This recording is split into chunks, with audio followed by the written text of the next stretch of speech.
পেছনে দড়াম করে দরজাটা লাগিয়ে দিল শান্তা। লাফিয়ে নামলো সাইড ওয়াকে, দাঁড়িয়ে গেল স্থির হয়ে। প্যারেডটা কোন দিক গেছে বোঝার চেষ্টা করছে। দপদপ করে লাফাচ্ছে কপালের উত্তেজিত শিরা। কানে শোনে না, কিন্তু শব্দ টের পাচ্ছে। ওর খালি পায়ের পাতা বেয়ে উঠে আসছে যেন। বাতাসে চাপ তরঙ্গ সৃষ্টি করছে ড্রাম আর টিউবার শব্দ। কংক্রিটে সাইড ওয়াকে কম্পন ফেলছে বীর দর্পে তালে তালে ফেলতে থাকা শত শত জুতো পরা পা। বাড়ি গিয়ে ফিরে আসতে যতটা সময় লাগবে ভেবেছিল, তার চেয়ে বেশি সময় লেগেছে ওর। অনুমান করল এতক্ষণে কমার্শিয়াল ডকের কাছাকাছি চলে গেছে প্যারেড। ডকে পৌঁছার আগেই ভিকির হাতে ফিল্মটা দেওয়ার তাগিদ অনুভব করছে ও। উৎসবের সবচেয়ে জরুরি মুহূর্ত হলো ডকে প্যারেড পৌঁছানো, তারপর ব্লেসিং অনুষ্ঠান। লম্বা দম নিল ও, আটকে রাখলো ফুসফুসে, চোখ বুঝল। কোন দিক থেকে শব্দ আসছে অনুমান করল। ঘুরল সেদিকে। না, ভুল করেনি। বিচ স্ট্রিটের 3 ভাগের 2 ভাগ পার হয়ে গেছে মিছিল। ডকে পৌঁছতে আর বড় জোর 100 গজ বাকি। কয়েকটা শর্টকাট বেছে নিলে এখনো ওদের আগে গিয়ে পৌঁছতে পারবে। স্কার্টের পকেটে ফিল্মের রোলটা ভরে রেখে দৌড়াতে শুরু করলো ও। ভিকিকে ফিল্মটা দেওয়ার জন্য উদ্গ্রীব হয়ে উঠেছে। জিনিসটা হাতে পেলে ভিকির মুখটা কি রকম উজ্জ্বল হয়ে উঠবে কল্পনা করতে ভালো লাগছে ওর। বধির জীবনে এই একটি ছেলের কাছেই ভালো ব্যবহার পেয়েছে ও, সম্মান পেয়েছে। লাফিয়ে একটা বেড়া ডিঙালো শান্তা। বেড়ার অন্য পাশের চত্বর দৌড়ে পেরিয়ে উল্টো দিকের বেড়াটাও একইভাবে লাফিয়ে ডিঙিয়ে একটা গলিতে এসে পড়ল। গলি পার হয়ে মোড় নিয়ে কতগুলো গার্বেজ ক্যান পাশ কাটিয়ে বেরিয়ে একটা কানা গলিতে পড়ল। বিচ স্ট্রিট থেকে মাত্র আর 1 ব্লক দূরে রয়েছে। অনুভব করছে কানের পর্দায় বাড়ি দিচ্ছে এখন ড্রামের শব্দ। যে পথের ওপর এসে দাঁড়িয়েছে এখনো, সেটা বড়ই সরু। দুপাশে গাড়ি পার্ক করা, সামনের দিকটা কেবল খোলা। সেখানে গ্যারেজ। সেটার দিকে এগোতে এগোতে একটা অদ্ভুত গন্ধ নাকে লাগলো। কেমন এক ধরনের নোনা মিষ্টি মিষ্টি দুর্গন্ধ, ব্যাখ্যা করতে পারবে না। তারপর দেখলো গ্যারেজের ভেতর থেকে সবুজ তরল বেরিয়ে এসে পাশের নর্দমায় পড়ছে। গতি কমালো শান্তা। গ্যারেজটা ওর বাবার বন্ধুর। তরল পদার্থটা তেল না অন্য কিছু বুঝতে পারল না। অচেনা জিনিস কৌতূহলী করে তুলল ওকে। ক্ষতিকর কিছু হলে ব্লেসিং অনুষ্ঠান থেকে গ্যারেজের মালিককে খুঁজে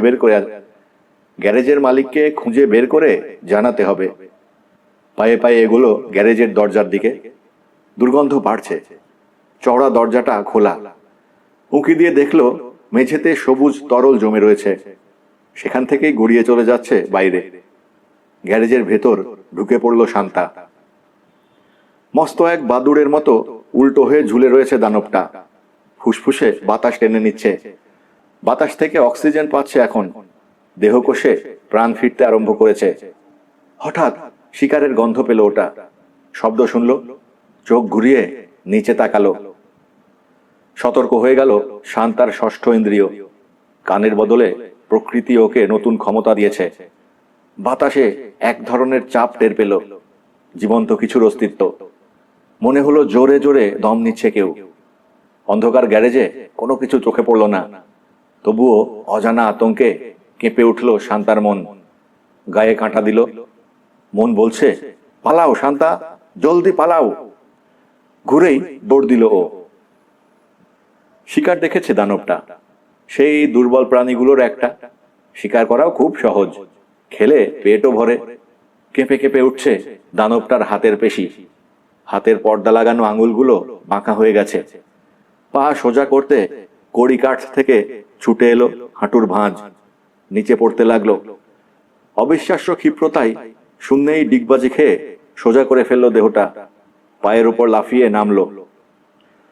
বহুকালের অনাভ্যাসে মাটিতে নেমে তাল সামলাতে পারল না দানবটা। কাত হয়ে পড়ে গেল। 4 হাতে পায়ে ভর দিয়ে উঠে বসলো। তারপর ধীরে উঠে দাঁড়িয়ে টলতে টলতে এগোলো দরজার দিকে। ততক্ষণে হাতছাড়া হয়ে গেছে শিকার। রাগে ক্ষোভে হতাশায় জানোয়ারের মতো গজরাতে লাগলো দানবটা। দরজার বাইরে বেরিয়ে হাঁটতে হাঁটতে হঠাৎ বিপদ টের পেল। অনুসরণ করা হচ্ছে ওটাকে। ছুটে পালানোর প্রয়োজনীয়তা অনুভব করলো। কিন্তু কোথায় পালাবে? কোথায় আছে নিরাপত্তা? বুঝতে পারছে না। ওটার জানা মতে একমাত্র পরিচিত পানির জগতেই রয়েছে লুকানোর জায়গা ও নিরাপত্তা। ছায়া থেকে বেরিয়ে রাস্তায় উঠল ওটা। কোন দিক দিয়ে কিভাবে এসেছে এখানে মনে করতে পারছে না। পানির জগতে কোন পথে ফিরে যেতে হবে জানে না। চারপাশে বাড়িঘর বাধা হয়ে থাকায় সাগর চোখে পড়ছে না। বাতাসে নোনা পানির গন্ধ পাচ্ছে। গন্ধ শুকে শুকে এগিয়ে চলল। মিনিট খানিক হাঁটার পর পেছন থেকে শব্দ শোনা গেল। অনুসরণকারী কাছে চলে এসেছে। প্রচন্ড রাগ মাথা চাড়া দিল মগজে। আত্মরক্ষার প্রচন্ড তাগিদে চরকির মতো পা খেয়ে ঘুরে দাঁড়ালো ওটা। কালো একটা প্রাণীকে দাঁড়িয়ে থাকতে দেখলো দুটো বিল্ডিং এর মাঝের ছায়ায়। ঘাড়ের রোম খাড়া হয়ে গেছে ওটার। দাঁত বেরিয়ে পড়েছে। ওপরের ঠোঁটটা উঁচু হয়ে গেছে। সামনের দুই পায়ের ওপর ঝুঁকে রয়েছে কাঁধটা। গলার গভীর থেকে গড়গড় শব্দ বেরোচ্ছে। দানবটা বুঝলো মেরে ফেলতে হবে ওটাকে, নইলে পিছু ছাড়বে না। চিৎকার করে আরো প্রাণী জড়ো করবে, বিপদ বাড়াবে। এক কদম আগে বাড়লো দানবটা। ঘেউ ঘেউ আওয়াজ করে দাঁত খিঁচিয়ে লাফ দিল কালো প্রাণীটা। মাঝপথে শূন্যেই ওটাকে ধরে ফেললো দানবটা। দুই হাতে শক্ত করে ঝুলিয়ে ধরে দাঁত বসিয়ে দিল গলায়। গর্জন আতঙ্কে রূপ নিল কালো প্রাণীটার। গোঙাতে লাগলো। অল্পক্ষণের মধ্যেই মারা গেল। প্রাণীটাকে মাটিতে ছুঁড়ে ফেললো দানবটা। মারাত্মক নখ দিয়ে চিরে ফেললো প্রাণীটার পেট। নাড়ি ভুঁড়ি বেরিয়ে পড়ল। এখনো ঠান্ডা হয়নি দেহটা। প্রচন্ড আক্রোশে পেটের ভেতরের সমস্ত যন্ত্রাংশ টেনে বের করে ছিঁড়ে ফেললো দানবটা। হৃৎপিণ্ড কলজে খাওয়ার পর মাংস খেতে শুরু করলো। তাড়াহুড়া করছে। ডাঙার অন্য প্রাণীরা চলে আসার আগেই পালাতে চায়। এত চিন্তা করো না তো, ভিকিকে বলল রানা। আর 10 সেকেন্ডের মধ্যেই মোড় ঘুরবে ব্যান্ড। শান্ত হয়ে দেখতে থাকো, ও তোমাকে ঠিকই খুঁজে বের করবে। কিন্তু আমি কোথায় থাকবো বলে আসিনি, ভিকি বলল। এভাবে সরে আসাটা উচিত হয়নি আমার। এত দুশ্চিন্তা কিসের? মুখ টিপে হাসলো রানা। শান্তা কি রাগ করে চলে যাবে ভাবছো? করবে না, জবাব দিল কেরি। ও তোমাকে ঠিকই খুঁজে বের করবে ভিকি। কেন সরে এসেছো তাও বুঝবে। প্যারেড অনুসরণ করে আসছিল ভিকি। সেন্ট বার্নার্ড ধরে আসার সময় সাগর পাড়ের দুটো বাড়ির মাঝখানের ফাঁক দিয়ে চোখে পড়েছে ওদের ম্যাকো বোটটা। কেরিকে নিয়ে ওটাতে করেই এসেছে রানা। দৌড়ে গিয়ে কতগুলো পাথরের কাছে দাঁড়িয়ে হাত নেড়ে চিৎকার করে ওদের দৃষ্টি আকর্ষণ করেছে ভিকি। বোট তীরে ভিড়িয়েছে রানা। ভিকিকে বোটে তুলে নিয়ে কমার্শিয়াল ডকের দিকে এগিয়েছে। যেটিতে নোঙর ফেলার জায়গা না পেয়ে একটা শৌখিন মাছ শিকারী বোটের সঙ্গে বেঁধেছে। বোটের ডেকে উঠে সিঁড়ি বেয়ে ডাঙায় নেমেছে 3 জনে।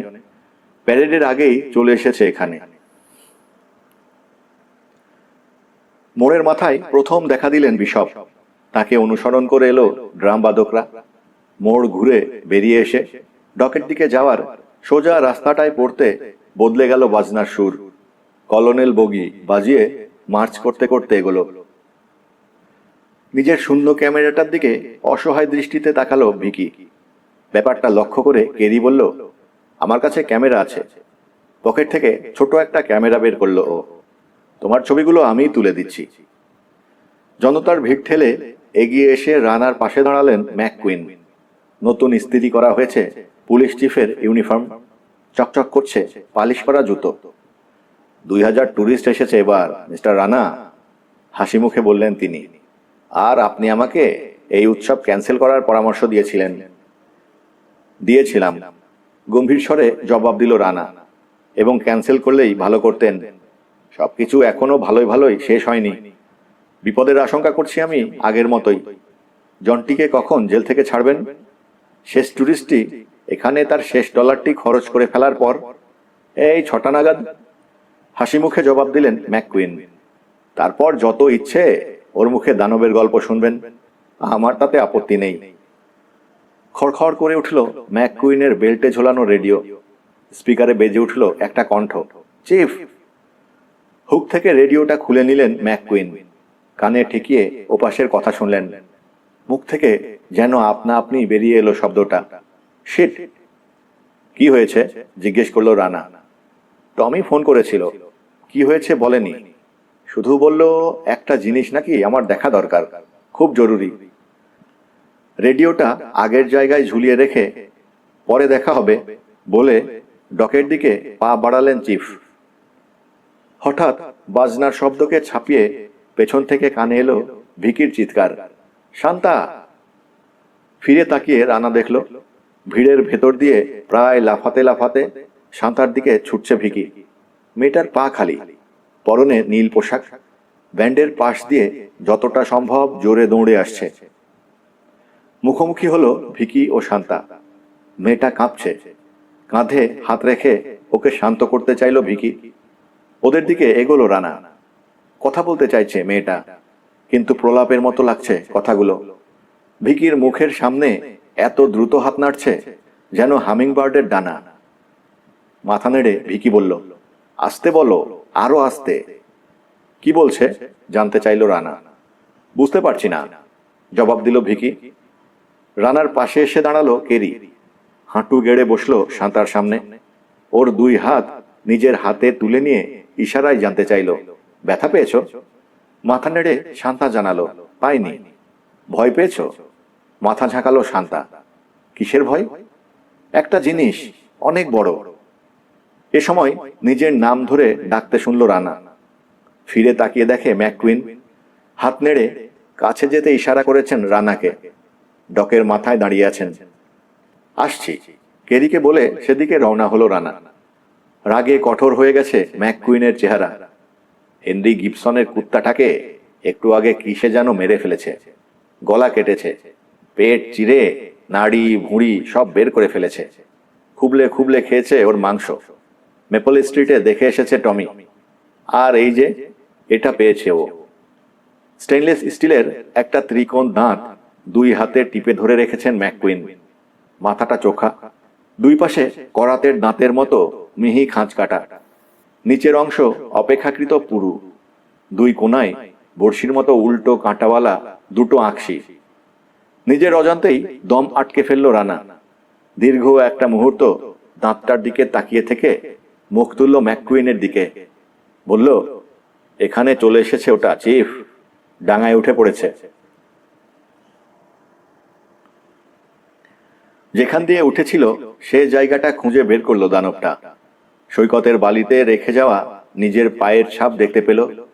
সৈকত পার হয়ে নামলো পানিতে। পাথরের চাঙড়ের আড়ালে থেকে ধীরে ধীরে হেঁটে চলল ঢাল বেয়ে। কাঁধের কাছে পানি উঠে এলে ডুব দিল। নিঃশ্বাস ফেলে ফুসফুসের সব বাতাস বের করে দিল। ফুলকো খুলে দিয়ে মুখ হাঁ করে দম নিল মাছের মতো। পরক্ষণে স্প্রিং এর মতো লাফিয়ে উঠল পানির ওপরে, কাশতে শুরু করলো। তীক্ষ্ণ ব্যথা ছড়িয়ে পড়েছে ফুসফুসে। পেটের পেশিতে যেন গিট লেগে গেছে। ভারসাম্য হারালো দানবটা। সমুদ্রতলের ঢালে পিছলে গিয়ে ডুবে যেতে শুরু করলো। ফুলকোর চেরাগুলোর ফাঁক দিয়ে পানি ঢুকে আবার শ্বাসরুদ্ধ করে দিল ওর। হাঁচড়ে পাঁচড়ে একটা চাঙড়ের কাছে পৌঁছলো ওটা। থাবা দিয়ে ধরে আঁকড়ে রইল। মাথা তুলে ফোঁস ফোঁস করে দম ফেলতে থাকলো ডাঙার প্রাণীর মতো। আরো দুবার ডুব দিয়ে দম নেওয়ার চেষ্টা করলো ওটা। পুরনো প্রোগ্রামিংটাকে কাজে লাগানোর চেষ্টা করলো। দুইবারই ব্যর্থ হলো পরিবর্তিত শ্বাসযন্ত্র। কি ঘটেছে, কেন ঘটেছে বুঝতে পারছে না দানবটা। শুধু একটা জিনিস পরিষ্কার, পানির নিচে শ্বাস নিয়ে বাঁচতে পারবে না আর। দম নিতে হলে বাতাসেই নিতে হবে। বুঝতে পারছে পানির নিচে দম নিতে না পারলেও বাঁচতে হলে আপাতত পানিতেই থাকতে হবে ওটাকে। ডাঙার প্রাণীগুলো পানিতে অসহায় হলেও ডাঙায় ভীষণ বিপজ্জনক। বাতাসে লম্বা দম নিয়ে ফুলকোর ফাঁকগুলো বন্ধ করে ডুব দিল ওটা। ডাঙার প্রাণীর মতো দম আটকে রেখেছে। তবে চোখে দেখতে পাচ্ছে আগের মতোই, লেন্সের কোনো ক্ষতি হয়নি। ডুব দিয়ে আগের মতো সাঁতরাতে পারে কি না পরীক্ষা করতে গিয়ে দেখলো পারে না। ডুব দেওয়াটা আর আগের মতো সহজও হচ্ছে না। ফুলকো দিয়ে শ্বাস নেওয়ার সময় ফুসফুসে পানি ঢুকত, তাতে ভারী হয়ে তলিয়ে যাবার সুবিধে ছিল। এখন বাতাস ঢোকানোই ডুবে থাকার বদলে ঠেলে তুলতে চাইছে ফুসফুস। ডুব দিয়ে সাঁতরানোর সময় তাই বাড়তি শক্তি খরচ করতে হচ্ছে। তাছাড়া আর ডুব দিয়ে বেশিক্ষণ থাকতেও পারছে না। ব্যথা শুরু হয়ে যাচ্ছে ফুসফুসে, কানের কাছে দপদপানি। বাতাসে ভেসে উঠে দম নিতে বাধ্য হচ্ছে বারবার। ভেসে ওঠার পরেও স্বস্তি নেই, গা ছেড়ে দিতে পারছে না, দিলেই তলিয়ে যায়। ভেসে থাকার জন্য তখন পা নাড়তে হয়। এ তো মহাযন্ত্রণা হলো। ডুবলে ভাসিয়ে তোলে, ভাসলে ডোবায়। বাঁচতে হলে পরিস্থিতির সঙ্গে খাপ খাইয়ে নিতে হবে, এছাড়া আর অন্য কোনো উপায় নেই। ওপরে মাথা ভাসিয়ে বাতাসে দম নিয়ে সাঁতরে চলল ওটা। তীর থেকে যতই সরছে নিরাপত্তাবোধ ততই বাড়ছে। হাত ও পায়ের আঙুলের ফাঁকে লাগানো পর্দা দ্রুত সাঁতরাতে সাহায্য করছে। বাতাসে ফুসফুস ভর্তি করে পানির নিচে ডুব দিয়ে নতুন কায়দায় সাঁতরানো রপ্ত করে ফেলল ধীরে ধীরে। পানির বুকে জেগে থাকা ডাঙা চোখে পড়ল, এগিয়ে চলল সেদিকে নিরাপত্তার আশায়। এখন ওর দুটো জিনিস প্রয়োজন, নিরাপত্তা, সেই সঙ্গে খাবারের ব্যবস্থা। পকেট থেকে $20 একটা নোট বের করে আছাড় দিয়ে বারের ওপর ফেলল জন্টি গ্রাহাম। 7 and 7? বারটেন্ডার জিজ্ঞেস করল। ডাবল দাও, ডাবল। গলা শুকিয়ে কাঠ। চারপাশে তাকালো জন্টি। অর্ধেকটা ভরেছে ঘরের।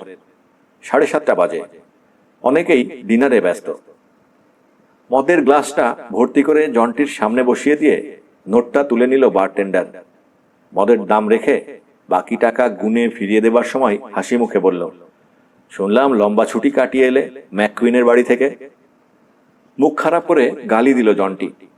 এক চুমুকে প্রায় অর্ধেকটা গ্লাস খালি করে পাকস্থলী থেকে উষ্ণ অনুভূতি শরীরে ছড়িয়ে পড়ার অপেক্ষা করতে লাগলো।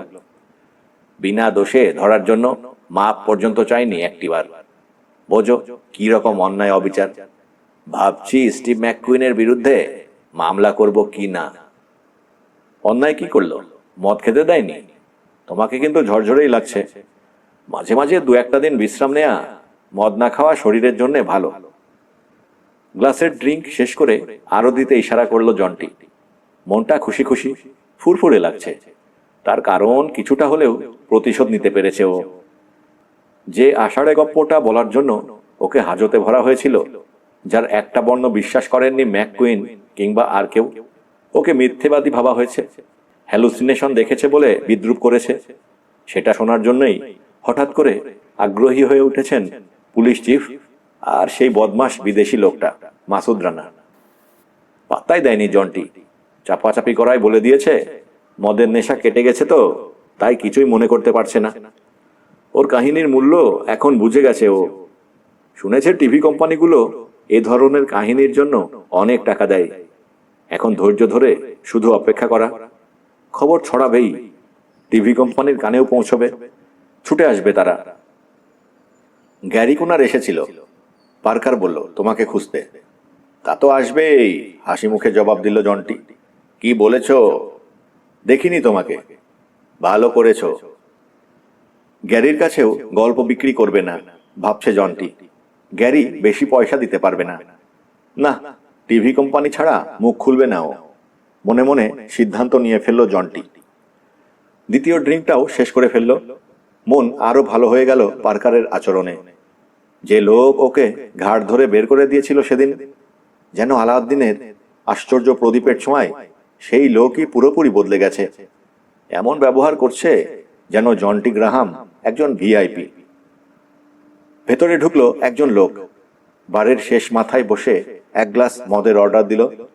বোতল থেকে গ্লাসে মদ ঢালছে পার্কার। এ সময় জিজ্ঞেস করলো লোকটা, আচ্ছা ভাই, গ্রাহামকে চেনেন? Mister Jonty Graham? বরফের মতো জমে গেল যেন জন্টি। বারের ওপাশে ব্ল্যাকবোর্ডে লেখা মেনু পড়ার ভান করতে করতে আর চোখে তাকালো লোকটার দিকে। তাকে দরকার? জন্টির দিকে তাকাচ্ছে না পার্কার। হাতের বোতলটা কুলারে রেখে লেবু কাটতে শুরু করলো। তার মানে চেনেন? লোকটার কথায় বিদেশি টান, আমেরিকান নয়, অনুমান করলো জন্টি। সম্ভবত ইউরোপের লোক। কেন, কাজ আছে নাকি তার কাছে? সহজে তথ্য ফাঁস করতে চাইছে না পার্কার। ছিল, একটু কথা বলার দরকার ছিল।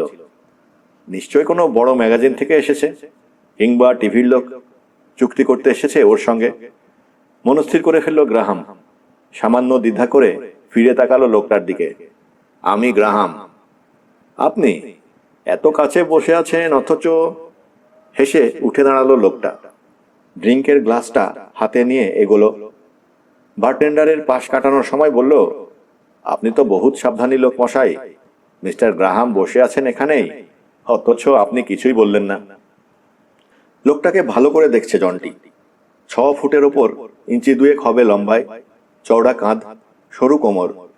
বোঝা যায় নিজের দেহের ব্যাপারে সচেতন, নিয়মিত ব্যায়াম করে। বয়স 40-এর কোঠায়, শুরুর দিকে। এক সময় সোনালি ছিল চুলের রং, এখন ধূসর। কপাল থেকে আঁচড়ে সোজা পেছনে নিয়ে গেছে। পরনে ধূসর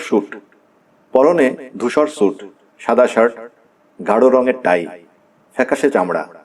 রোদ লাগায় না বোধহয় কখনো। আপনার পাশে বসি? বিনীত কণ্ঠে জিজ্ঞেস করলো লোকটা। ইশারায় পাশের টুলটা দেখালো জনটি, মাথা ঝাঁকালো। লোকটা ইউরোপিয়ান, এখন আর কোনো সন্দেহ নেই তার। ইংরেজি জয়েন শব্দটাকে জয়েন উচ্চারণ করছে। বোধহয় জার্মান, কিংবা জার্মানির আশপাশের কোনোখানের। লোকটা বলল, বাইরে একজন ভদ্রলোক অপেক্ষা করছেন, আপনার সঙ্গে দেখা করতে চান। কেন? তিনি আপনার গল্পের কথা শুনেছেন। কোন গল্প? একটা অদ্ভুত দানব নাকি দেখেছেন আপনি সাগরে? জনটি দ্বিধা করল, তারপর বলল, ঠিক আছে, নিয়ে আসুন। সেটা সম্ভব নয়। কেন? হেসে উঠল জনটি। তিনিও দানব? দরজা দিয়ে ঢুকতে পারবেন না? Something like that. সামথিং শব্দটাকে সামথিং উচ্চারণ করেছে। লোকটা জার্মানি। বারটেন্ডারের দিকে জনটি তাকালো। পার্কি, বড় শরীরের মানুষকে ঢুকতে দিতে অসুবিধা আছে? জনটির রসিকতায় হাসল না পার্কার। একটু বাইরে আসবেন প্লিজ, অনুরোধ করলো আগন্তুক। আপনার লাভই হবে। আমার লাভ? কি লাভ? ভুরু নাচালো জনটি। আর্থিক লাভ। মনে মনে উত্তেজিত হলেও চেহারায় সেটা প্রকাশ করতে দিল না জনটি। বলল, চলুন তাহলে। লোকটার সঙ্গে বাইরে বেরিয়ে এলো ও। রাস্তার অন্য পাশে পার্ক করা রয়েছে একটা কালো রঙের ভ্যান। জানালায় রঙিন কাঁচ, ভেতরে দেখা যায় না। লাইসেন্স প্লেটের দিকে তাকালো ও। নিউ ইয়র্কের নম্বর। পঙ্গু কিংবা চলাচলে অক্ষম মানুষকে দেয়া হয় এই সিরিজের নম্বর। অ্যাম্বুলেন্স নাকি? লোকটাকে জিজ্ঞেস করলো জনটি। জবাব না দিয়ে দরজা খুলে দিল লোকটা। জনটিকে ভেতরে যেতে ইশারা করল। গলা বাড়িয়ে ভেতরে উঁকি দিল জনটি। গাড়ির ভেতরটা অন্ধকার, কিছুই দেখা যাচ্ছে না। ভেতরে ঢোকার দরকার কি? জনটির কণ্ঠে সন্দেহ, অস্বস্তি বোধ করছে। যান মিস্টার গ্রাহাম, ভেতরে কি আছে দেখা যাচ্ছে না। আপনাকেও চিনি না। অপরিচিত লোকের গাড়িতে আমি ঢুকবো কেন? ওকে বেরিয়ে আসতে বলুন। অসুবিধে নেই, আসলে আছে। অন্ধকারে ব্যবসা করতে রাজি নই আমি। যা বলার আলোর মধ্যে বলুন। ফোঁস করে নিঃশ্বাস ফেলল লোকটা। সরি। সরি মানে? সামান্য নড়ে উঠল লোকটা। কি যে করলো বুঝতেই পারল না জনটি। শুধু টের পেল চরকির মতো পাক খেয়ে ঘুরে গেল ওর দেহটা। শূন্যে উঠে গেল 2 পা, প্রায় উড়ে গিয়ে পড়ল ভ্যানের ভেতর। কপাল ঠুকে গেল মেঝেতে। কার্পেট বিছানো থাকায় ব্যথা কম পেল। উপর হয়ে পড়ে রইল ও, স্তব্ধ, বিমূঢ়। দরজা লাগানোর শব্দ হলো। স্টার্ট নিল ইঞ্জিন। জনটি বাধা দেওয়ার আগেই চলতে শুরু করলো গাড়ি। মেশিন থেকে ফ্যাক্সের শেষ কাগজটাও টেনে বের করলো রানা। দ্রুত পড়ে ফেলল। বিরক্ত ভঙ্গিতে ছুঁড়ে ফেলল। ধুর! গত 48 ঘন্টা ধরে পরিচিত অপরিচিত অন্তত 10 জন ম্যারিন সায়েন্টিস্টের ঠিকানা জোগাড় করে ফ্যাক্স করেছে রানা। ইস্পাতের দাঁত ও মৃত প্রাণীর দেহে পাওয়া আঁচড়ের দাগগুলোর ছবি তুলে পাঠিয়েছিল। চেনি ভাইদের হত্যাকাণ্ডের বিস্তারিত বিবরণ দিয়ে জানতে চেয়েছিল সাগরে এমন কোনো প্রাণী আছে যেটা এভাবে খুন করতে পারে। বিশেষজ্ঞদের পরামর্শ ও মতামত চেয়েছিল, সম্ভাব্য ব্যাখ্যাও চেয়েছিল। তাতে কাজ হয়নি। রানার অজানা নতুন কিছুই জানাতে পারেনি কেউ। ফ্যাক্সের স্তূপের দিকে তাকিয়ে ভাবতে থাকলো রানা। সি লায়নটাকে যে খুন করেছে 200 ফুট পানির নিচে ছিল ওটা। পানিতে বুদবুদ ছিল না, অন্তত টেপে বুদবুদের ছবি পাওয়া যায়নি। তার মানে ডুবুরির পোশাক ছিল না ওটার পরনে। আর ডাইভিং স্যুট না পরে কোনো মানুষের পক্ষেই 200 ফুট নিচে ডুব দেওয়া সম্ভব নয়। একটা সি লায়নকে খুন করে পানির জানোয়ারের মতোই পানির মধ্যেই ওটাকে খাওয়া তো দূরের কথা, আর মানুষ এই কাজ করতে যাবেই বা কেন? ফোন বাজলো, তুলে নিল রানা। Police chief McQueen. এই নিয়ে অন্তত 1 ডজন বার করেছেন, নতুন কিছু জানাতে পারছেন না তিনিও। চেয়ারে হেলান দিয়ে চিফের কথা শুনতে লাগলো রানা। একঘেয়ে ঘ্যানোর ঘ্যানোর করে চলেছেন চিফ। বাজেট ফুরানোর জোগাড় হয়েছে তাঁর। প্রতিদিন টানা 24 ঘন্টা পুলিশের বোট ব্যবহার করতে হচ্ছে, ডাবল শিফটে কাজ করাতে হচ্ছে অফিসারদের। হাউন্ডের মতো দাবড়ে নিয়ে বেড়াচ্ছে প্রেস। ক্রনিকলে কাহিনী ছেপে দিয়েছে গ্যারি কুনার, হেডিং দিয়েছে দানবের কুকুর হত্যা। ডিক সোয়ানসন ও রক সোয়ানসনের অমীমাংসিত খুনের রহস্যের বিস্তারিত বিবরণ দিয়েছে তাতে। আর সে কাহিনী পড়ে বিভিন্ন শহর থেকে রিপোর্টাররা উড়ে চলে এসেছে। একজন টিভি প্রডিউসার বিষয়টা নিয়ে টেলিভিশনের জন্য একটা সিনেমা বানানোর প্রস্তাব দিয়েছেন। জমি বেচা কেনার দালাল, রেস্টুরেন্টের লোক এবং শহরের স্থানীয় নাগরিকরা অবিরাম ফোন করছে থানায়। জবাব দিতে দিতে হিমশিম খেয়ে যাচ্ছেন ডিউটি অফিসারেরা। এখন আপনিই শেষ ভরসা, দেখি আপনি এখন কি করতে পারেন, বলে শেষ করলেন ম্যাককুইন। কি করতে বলেন আমাকে চিফ? রানা জিজ্ঞেস করল। বিশাল সমুদ্রে হাবুডুবু খেতে যাব? কি খুঁজতে হবে তাই তো জানি না এখনো। গ্যারেজে যে সবুজ রঙের তরল পদার্থ পাওয়া গেছে সেটা পরীক্ষা করে রিপোর্ট পাঠিয়েছে আপনাদের ল্যাবরেটরি? হ্যাঁ ও হ্যাঁ ও বলতে পারেন, নাও, ম্যাককুইন জবাব দিলেন। আমি ওদের বলে দিয়েছি ফাইনাল ডিএনএ রেজাল্ট না দেয়া পর্যন্ত আমি ওদের শান্তিতে ঘুমাতে দেব না। ওরা কি ভাবছে? জিনিসটা স্তন্যপায়ী প্রাণীর দেহ থেকে বেরিয়েছে। কোন ধরনের প্রাণী? ওরা ভাবছে, দ্বিধা করলেন ম্যাককুইন, ওদের ধারণা জিনিসটা নাকি মানুষের ফুসফুস থেকে বেরিয়েছে। পাহাড় বেয়ে দ্রুত নামছে রানা। পুলের ধারে দেখতে পেল ভিকি ও শান্তাকে। সি লায়নগুলোর সঙ্গে খেলা করছে। কংক্রিটে বাঁধানো পুলের কিনারে দাঁড়িয়ে ওদের দেখছে অ্যাপ্রন পরা কেরি। ভয় তো কাটেইনি, ক্রমে আরও যেন বাড়ছে লায়নগুলোর আতঙ্ক। রীতিমতো নিউরোটিক হয়ে উঠেছে। পানি এড়িয়ে চলছে ওরা, শুধু সাগরের নয়, সব ধরনের পানি। গত কয়েকদিনে শত চেষ্টা করেও কোনোভাবেই ওগুলোকে পানিতে নামাতে পারেনি কেরি। মরিয়া হয়ে শেষ পর্যন্ত ফ্লোরিডায় একজন ডলফিন বিশেষজ্ঞের সঙ্গে যোগাযোগ করেছিল। তিনি জানিয়েছেন বুদ্ধিমান স্তন্যপায়ী, বিশেষ করে সিল ও ডলফিনেরা রহস্যময় কারণে ছোটদের কাছে সাড়া দেয় বেশি। সেটা কেরিরও অজানা নয়। তাই ভিকিকে সহযোগিতা করার জন্য শান্তাকেও ডেকে এনেছে ও। বিস্ময়কর সাড়া মিলছে সি লায়নগুলোর কাছ থেকে।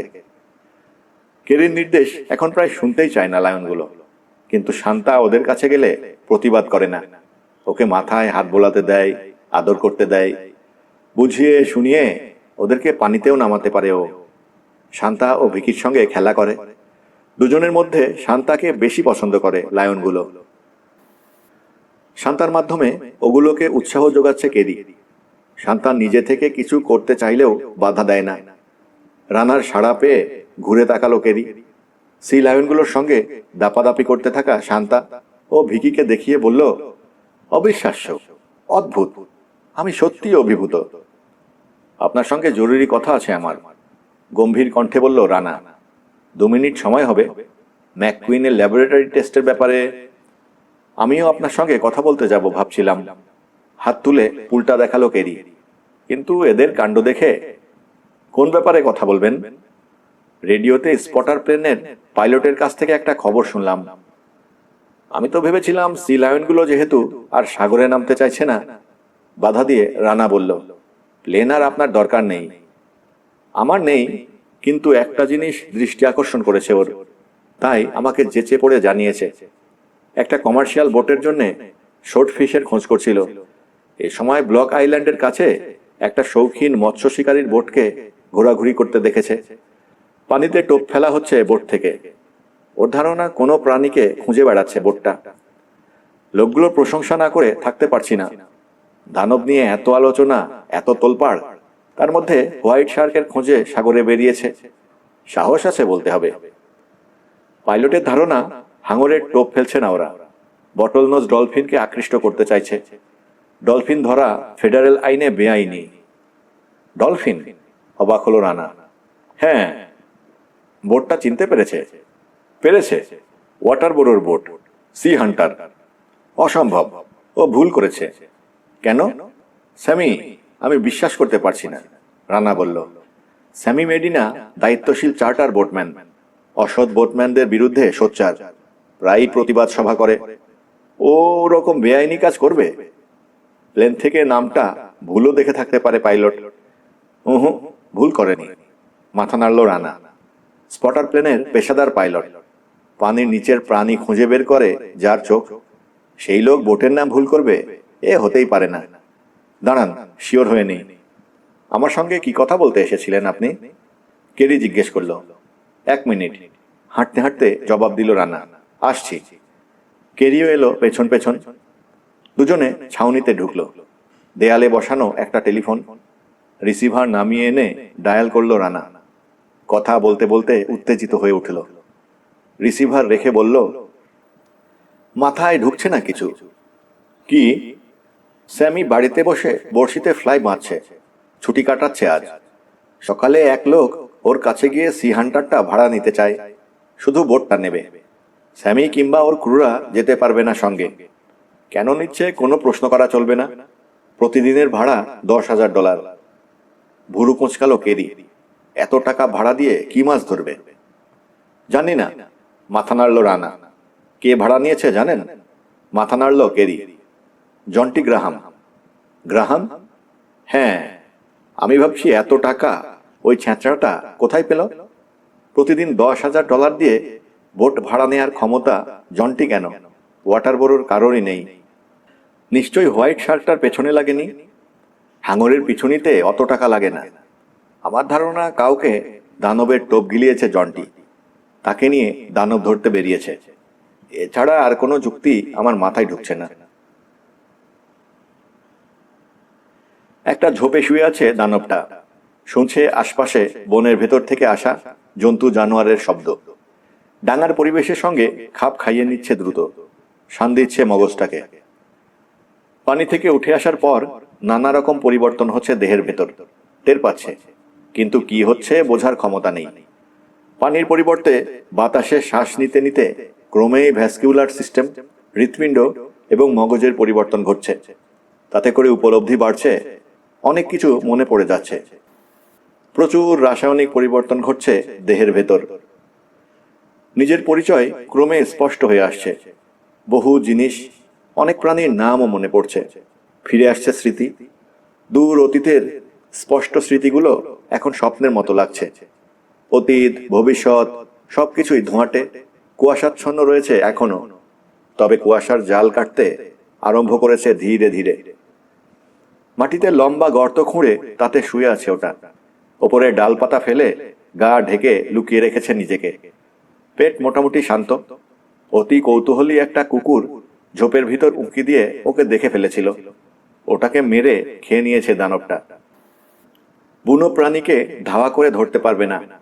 পানিতে যে ক্ষিপ্রতা ছিল ডাঙায় তা নেই। বুঝতে পারছে এখানে শিকার ধরতে হলে কৌশলের আশ্রয় নিতে হবে। অস্বাভাবিক খাবারের চাহিদা ওর।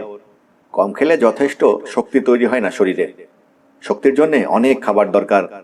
খেলে শক্তি বাড়ে। সেই শক্তি খরচের তাগিদও বাড়ে। খুব দ্রুত খরচ করে ফেলতে হয়, আবার খিদে পায়, আবার খরচ করতে হয়। চক্রটি এভাবেই চলতে থাকে। এ এক ভয়ঙ্কর চক্র। কখনো শান্তি নেই, স্বস্তি নেই। সব সময় তাড়া করছে খিদে, অনিশ্চয়তা এবং অস্থিরতা। আপাতত বিশ্রামে আছে ওটা। পাখির ডাক, কাঠবিড়ালির ফুটোপুটি, শিয়াল ও হরিণের পদশব্দ কানে আসছে। শুনতে পাচ্ছে বাতাসে দুলন্ত ডালে পাতার খসখসানি। কাছেই দৃষ্টির আড়ালে রয়েছে সাগর। তীরে আছড়ে পড়া ঢেউয়ের মৃদু শব্দ শোনা যাচ্ছে। হঠাৎ নতুন শব্দ কানে এলো। ঝোপের ভেতর দিয়ে এগিয়ে আসা অসাবধানী পায়ের আওয়াজ, সেই সঙ্গে কথা। আস্তে পাতা সরিয়ে উঠে বসল দানবটা। ফিরে তাকালো শব্দের উৎসের দিকে। শুকনো ডালে পা দিয়ে ফেলল তরুণ এরিক। মট করে ভাঙল ডালটা। আহ, দেখে চলতে পারো না? বিরক্ত হয়ে বলল ওর বন্ধু রজার। এত শব্দ করলে শিকার থাকে নাকি? পালাবে তো সব। পালাক, আমার এসব ভালো লাগছে না।